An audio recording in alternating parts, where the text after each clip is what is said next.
It is with no particular risk that I commit this to recording.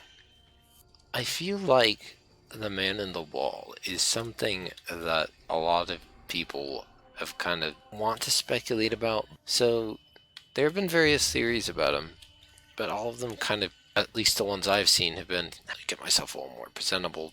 There we go. Have been a little bit half-baked, or the ones I've seen. No offense if you've ever created and published a man in the wall theory that was like heavily considered, but I couldn't find it. Sorry. You probably won't find this either.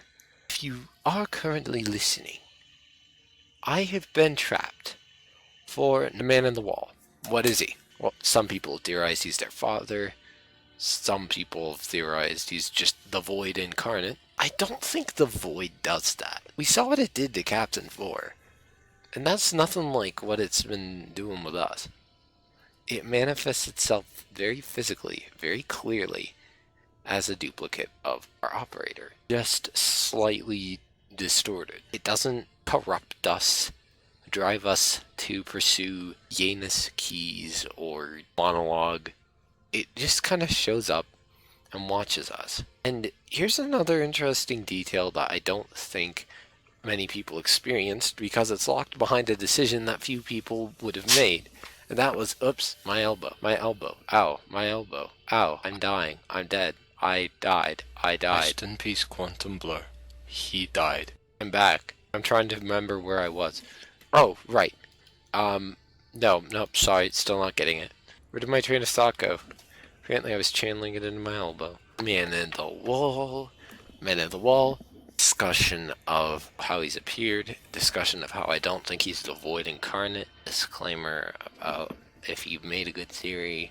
Sorry, I haven't seen it. I don't think he's there. I didn't mention I didn't think it yet. I just brushed it off. And I was discussing how he shows up as the operator. He shows up as operator. He's always observing, watching us, as though he remembers, or, is familiar with us. He doesn't force Janus keys upon us. He doesn't drive us insane or drive us to be corrupted the way that Vor was. He just kind of is there. In the Duviri paradox, we see our adult forms of our operators trapped in some plane with variable memories of how they got there. He's wearing a mask like he's been there for a while, but he also tries to use his amp like he just got there yesterday and still doesn't remember that his amp ain't working or isn't there. My guess is that whatever happens, whatever will happen, whatever has happened, the Duviri paradox is going to play into what we think of as the man in the wall, because I think he's us. I think the man in the wall is us trying to communicate backwards through time. Because it seems like time travel is coming up as an inevitably significant plot point, unfortunately. I mean, it was inevitable. The Unum's been there for a while, I guess. But it feels like that's what the man in the wall is. Because there's a very hidden... when you drink the Kuva in the War Within, and this was what I was going to bring up before I got sidetracked by my elbow getting bumped. When you drink the Kuva during the War Within, which is a decision very few people make because it feels a bit too... it's way too easily analogous to drinking the Kool-Aid. I don't think many people decided to. When I looked it up out of curiosity, I found out there was an extra line that the man in the wall says if you drink the Kuva.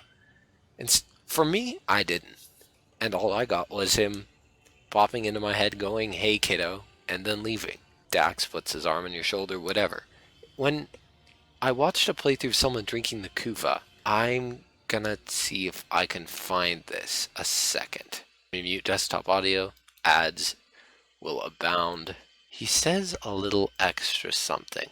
He says, "Hey kiddo," here it is, in all its glory. Found it. Desktop audio on, and shut myself up.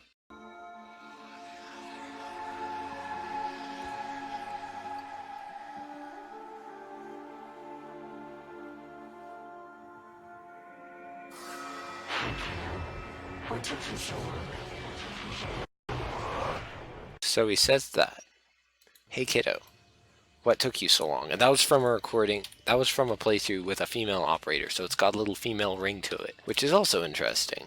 What took you so long? We've got Kuva, this space magic MacGuffin, the thing through which all things are possible in the Warframe universe with just the brush off of, they used Kuva. Ordis went from physical body to raw data with all his memories expunged using nothing but Kuva. Or can replenish themselves, swap bodies using Kuva. We apparently manifest whatever the man of the wall is by drinking Kuva. We use Kuva to re-roll ribbons, which it does not seem as immediately relevant as those other things, but it came to mind. I'm doing this live, even though this is a second recording, because the first recording, after I played that clip, I stopped the recording like an idiot instead of turning on my microphone, because apparently those two things are easily mistakable. Rest in peace, Quantum Blur. He When you died. drink the Kuva, when you drink the magical soul MacGuffin used to link your conscience, that is used in every other instance to perform something pertaining to linking your conscience up with something else. When you drink the Kuva, you get a message saying, "Hey kiddo, what took you so long?" The same thing shows up masquerading as you in your orbiter, dangling off things, just kind of definitely seeming to be perfectly at home in the orbiter, dangling off of wires and things. Maybe he'll choose to show up? Doubt it. Because he's like that. Or she's like that. It's like that. I feel like it's a case-by-case basis. Because again, I feel like it's us. I feel like the man on the wall is just us from the future trying to communicate with us. Do I think they had that plan that way from the beginning? I don't know. They had the things about the Lotus being sentient from very early on. Hell, sometimes it was just flat out stated to us, so it wasn't even a mystery. During the Chains of Hero, the napkin lady just refers to Lotus as Great Sentient Queen, and Lotus doesn't do anything to contradict her. She just carries on with the rest of the conversation like nothing happened, like it was obviously already known. Now this is like one of the more explicit referrals to what's going on, other than, in the Nata quest where we also found out what was going on. It's just kind of been a slow burn from there, acting like nothing's going to happen with it. She's still Lotus, she still loves us, and eventually, yeah, that did turn out to be like another individual screwed over by the Orkin.